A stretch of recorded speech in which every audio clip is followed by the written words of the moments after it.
Olá! A questão aborda o fato gerador e o contribuinte do ITD, o Imposto sobre Doações de Bens Imóveis. Segundo a jurisprudência pacificada dos tribunais superiores, o fato gerador do tributo na doação de imóvel ocorre apenas com o efetivo registro da escritura no cartório de imóveis, caracterizando a transferência da propriedade e não no momento da sua lavratura. Além disso, o contribuinte do imposto deve ser o donatário, quem recebe o bem, no caso prático que vamos ver, o Mário, não podendo a lei estadual eleger o doador, que é o José, como contribuinte. Vamos analisar as alternativas. A gente sabe muito bem que resolver questões complexas de exames exige mais do que só ler a lei seca, exige justamente o domínio dessa jurisprudência. Mas antes de pular direto para as alternativas, vamos contextualizar. Para dominar esse assunto, a gente precisa entender muito bem dois grandes conflitos jurídicos. De um lado, existe a grande dúvida sobre o momento exato em que o imposto pode ser cobrado. Será na lavratura da escritura, ali no tabelionato de notas, ou só no registro dessa escritura lá no cartório de imóveis? E do outro lado, quem deve pagar a conta? O doador que entrega o bem ou o donatário que o recebe? A chave de ouro da nossa análise é justamente lembrar que a jurisprudência já bateu o martelo. O imposto só incide com o registro, porque é ali que a transferência de propriedade realmente acontece. E quem paga é quem tem o acréscimo patrimonial, ou seja, o donatário. Lei estadual nenhuma pode inventar de cobrar do doador, viu? E isso nos leva direto ao nosso cenário prático de hoje. Vamos imaginar a seguinte situação. Uma lei ordinária do estado alfa resolveu, digamos assim, inovar. Ela fixou o momento de ocorrência do fato gerador do ITDE no exato instante da lavratura da escritura pública de doação. E foi além, definiu como contribuinte do imposto o próprio doador. Aí entra em cena o José, que mora no estado alfa. Ele doou um imóvel para o primo dele, o Mário. Só que o José conhece os próprios direitos, né? Ele não se conforma com as determinações dessa lei estadual, entendendo as regras como indevidas. Com base nesse cenário todo e na jurisprudência dos tribunais superiores, é hora de destrinchar cada alternativa para ver quem tem razão nessa história.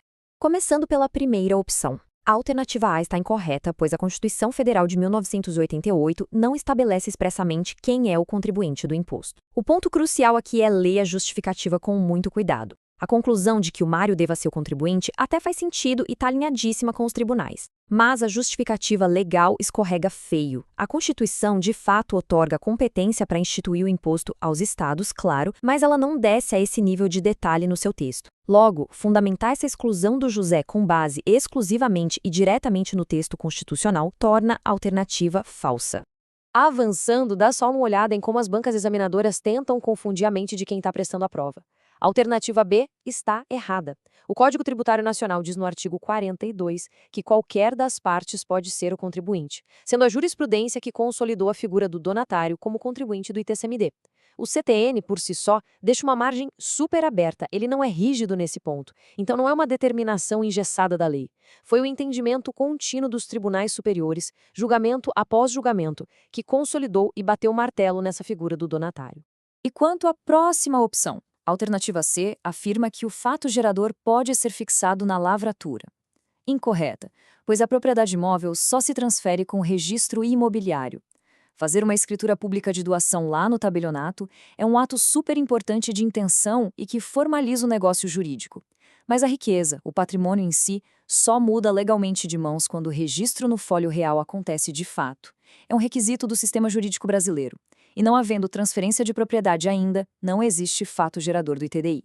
Simples assim. Aí, a gente chega na alternativa D, que tenta o caminho inverso da anterior. A alternativa D afirma que José, o doador, pode ser o contribuinte. Errada. A jurisprudência não admite que o doador seja o contribuinte do imposto.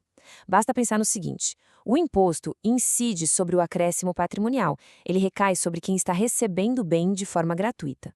Quem doa, na verdade, está sofrendo uma redução no próprio patrimônio. Portanto, onerar o doador com o pagamento desse imposto ofende totalmente a lógica da capacidade contributiva que orienta as decisões das cortes. Não tem nenhum cabimento. O que nos leva à resposta que a gente estava procurando. A alternativa E está perfeita e é o nosso gabarito. Reflete exatamente o entendimento das cortes superiores. Nem o fato gerador pode ser fixado no momento da lavratura da escritura pública, nem o doador José pode ser indicado como contribuinte. Ambas as determinações da lei estadual são indevidas. É muito bom quando a gente consegue juntar as peças do quebra-cabeça. Essa alternativa destrói de vez aquela tentativa do Estado alfa de antecipar a cobrança para a lavratura e jogar a carga tributária nas costas de quem está doando.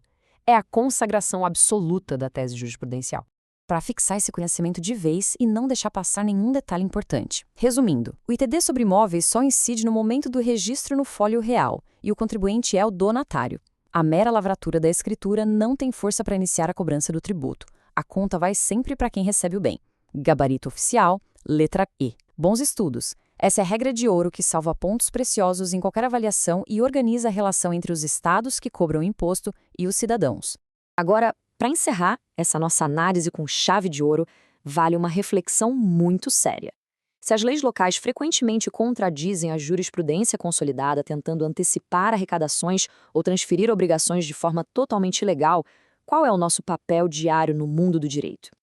Casos iguaizinhos ao do Estado Alfa acontecem aos montes na realidade todos os dias. Isso exige uma defesa contínua e muito estratégica. Entender não apenas o que a lei seca diz, mas como os tribunais a interpretam e a aplicam é a verdadeira arma para garantir a justiça fiscal e os direitos. A recomendação de sempre é continuar os estudos e aprofundar as leituras. A gente se vê numa próxima análise.